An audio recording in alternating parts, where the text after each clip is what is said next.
Alpha. So we're actually in the process of looking for a potential second location. So when I worked with you like 2 months ago, it was kind of to relaunch our new edition. So it was back in August. We just had a day where it was a Monday, and I don't know if I ran the numbers on how many people we had come through the door, but we had like 65% of our member base come in to take a class that day, which is absurd. Yeah. And I'm like, every single class is full with a wait list, like all day.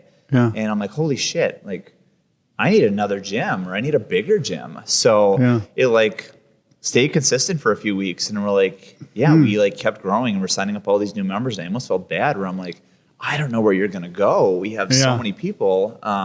So is that how you know when to scale? I mean, classes are sold out. It really snuck up on me because we had grown so much over the course of the summer, which usually I kind of assumed that we would slow down over the summer, but I was so busy planning our big second anniversary party, I didn't realize that we like grew so much in July, and suddenly August hit, and we were like at capacity, like so like bigger than we ever thought we'd be as a gym.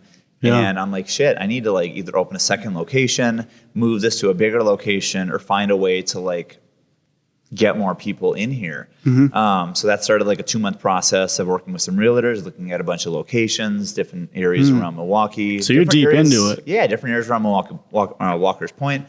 And then talking with the building saying, hey, we would love to be here long term, but we can't unless we can, take over more space. So it ended up nice that we were able to take over this adjacent space and worked on here, which the building had been using for the last few years. Is that why you moved down here? Because you couldn't find another place? No, we moved down here because I love this location. I love the fact that like when you walk into not just like this physical address or this location, but like it's a cool space. Like when you walk into a lot of like chain gyms, it's this, they all look the same. Yeah. They're all the same colors, the same walls, the studios look the same. It's you could go to an Orange Theory in any city in the country and they all look the same.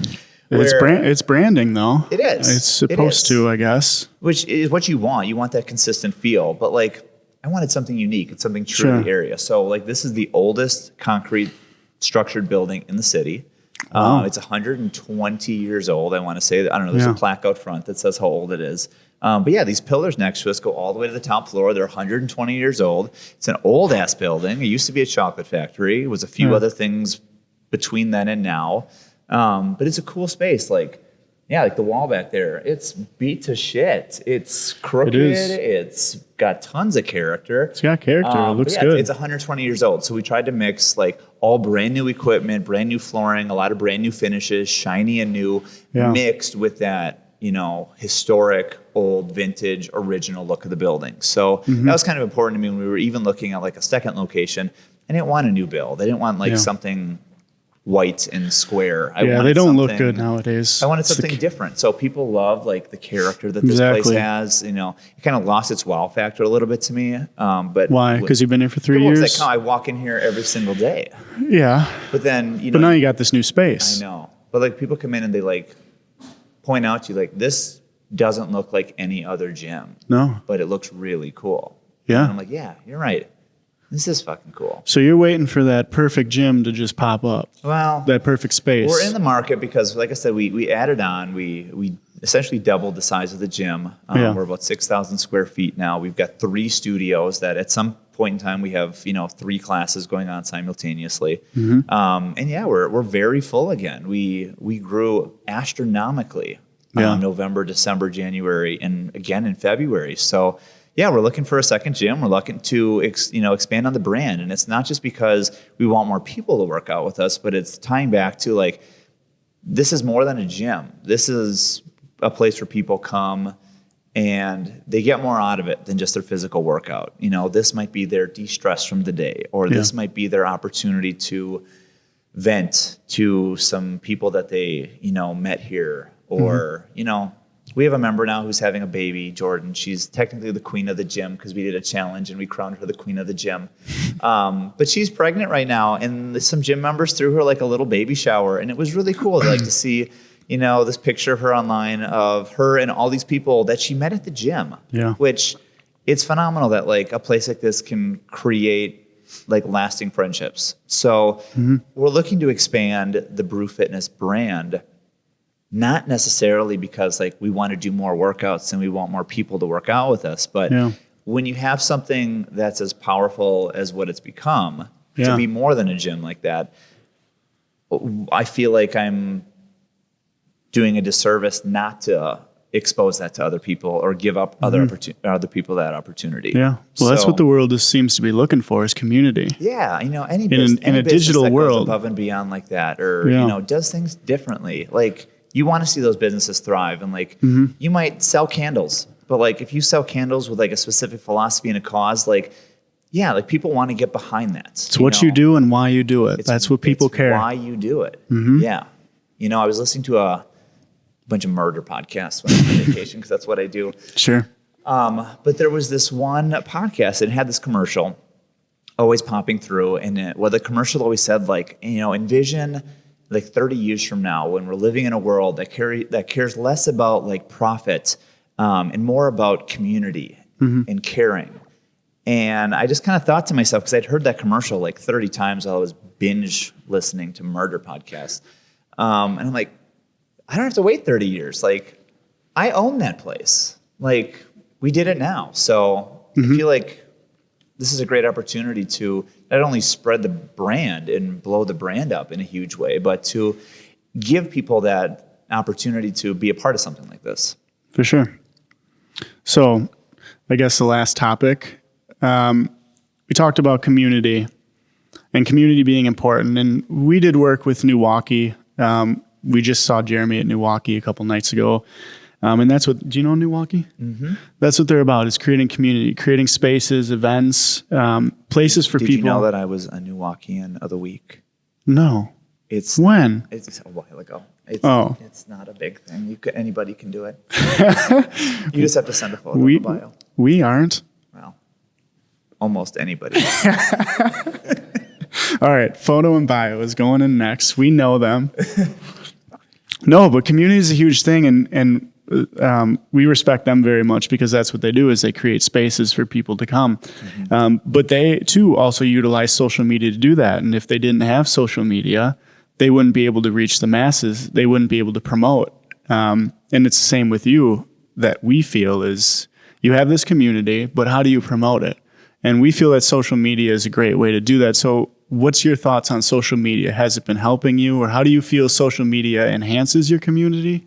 Well, social media is, I don't know, it's a double-edged sword. It has its pros, but it definitely has its cons. I mean, it's interesting. I'm binge watching Dexter for like the third time. It's a great show. It's a fantastic show. That was one of my favorites. But I actually just watched an episode last night, and the little whatever blood spatter intern was like, Dexter was Googling something, and he's like, oh, you're still using Google? Like, use this one. It like cuts out all the SEO bullshit and like just gives you like targeted results. Yeah. And I'm like, that's really interesting that like they said that in an episode of a show like that aired how many years ago, but that's all that like a lot of marketing is. It's all like optimization, like getting your face in front of it. And I feel like social media is good and bad in that same regard, where it can flood your feed or your inbox or your screen with things that they want you to see, or people that are paying for you to see. Necessarily not the best thing. And so I feel like it's a hard thing for some small businesses to really dump all this money into getting all into it. So I've loved working with you, because you're able to kind of target specifically what works for me. So like when you had proposed coming back and doing some work for Brew Fitness, you had proposed one thing, and I told you, that's cool, but like, you know, as far as like advertising, like on our Facebook page, one thing that you had wanted to do was a lot of like ads to get new members on our Facebook. Yeah. And I said, that's awesome, but look at who follows our gym on Facebook. 80% of it are current members. Yeah. So I'm not saying that we don't need to encourage new people, but what we really want to do is we want to create fun, engaging posts that our current members you know, can interact with. Because if everything's like, join the gym, and they're like, well, I'm already a fucking member. And that's what a lot of gyms do in the area. And we've made a huge transition too, because that's what we've realized. It's not about you making money. It's just about enhancing your community and showing your community. It's about highlighting your brand, and that, like, you know, you want people to stay here. That's how I think like we're very different. And like, I loved how like my dogs are here, not as much as they should be, according to everybody. My dogs should live here. They're always pissed. They should. They're wonderful. They are wonderful. My dogs are great. But yeah, like you posted a picture of, one of my dogs, and you like had people like share a picture with their dog, and like so many people like share pictures of their dog. And it's like, that's the thing, like getting people to interact. Like, am I going to get any new members because you posted that thing about the dogs? Maybe, because people are going to see that and be like, wow, this is a really fun, like engaging, interactive, like group of people. Like I want to be a part of that community. It's not all like, join this gym, $0 now, last chance, blah, blah, blah, bullshit. Yeah. And that was the whole like shtick and gimmick that like a lot of those big box gyms do, that like, I'm just like, I know, we see them. We see them. We just, I don't remember who it was, but we literally just clicked on it and it brings up their video with the website and it's all in red. And it's just like, there's only 15 spots left. And it's just like, that's why we love Ryan and Brew Fitness so much, because you don't care about that. It's not about that. It's just about building your community. Yeah, I feel like people are smart enough that they can see past the bullshit. But there are people that aren't. Well, true, but... And maybe that's who they're getting. Maybe. What happened? You got a hair in there? No, I popped a bubble and then I had beer in my finger and I didn't want to just wipe it on your nice white countertop or your tablecloth. Yeah, it can be washed. Your mom will wash it? My mom will wash it. He knows me all too well. I love my mom. I've heard. I've heard. Alpha.